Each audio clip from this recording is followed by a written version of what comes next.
تو آپ نمازیوں کو کس طریقے سے ان ٹوپیوں کو پہننے سے روکا جائے؟ امام مسجد ہٹا دیتا ہے کسی ترکیب سے تو پھر وہ لڑائی جھگڑے کی صورت بن جاتی ہے، تو اس صورت میں کیا کیا جائے؟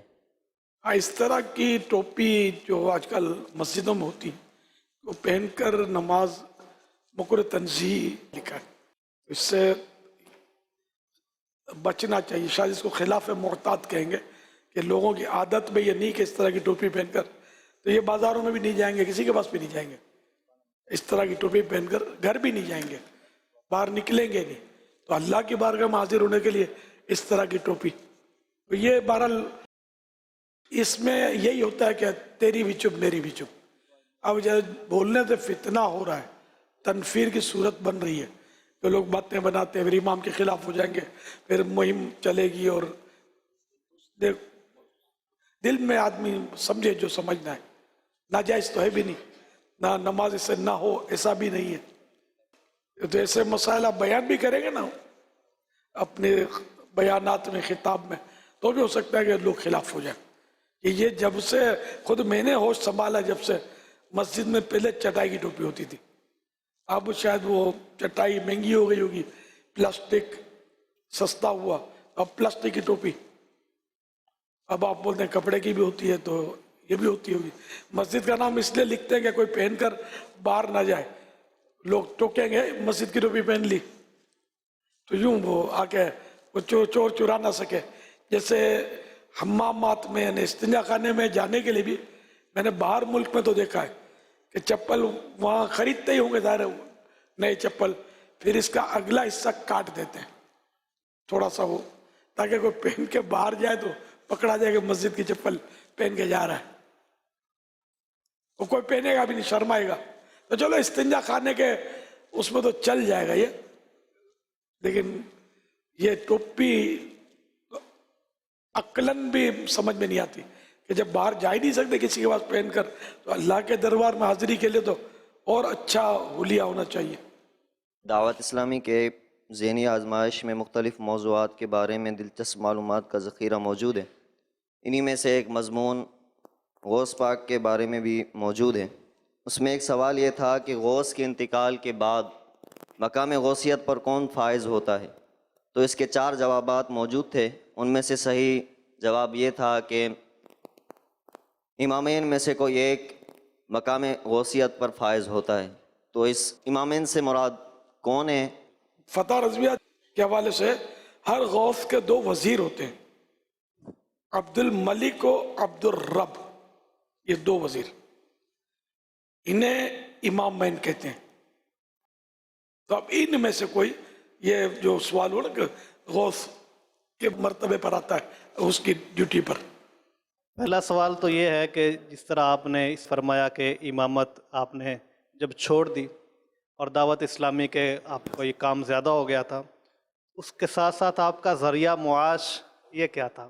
اور دوسرا میرا سوال یہ ہے کہ جب آپ کو خلافت ملی تو سب سے پہلے آپ کے مرید کون تھے؟ وہ پہلا فرد کون تھا؟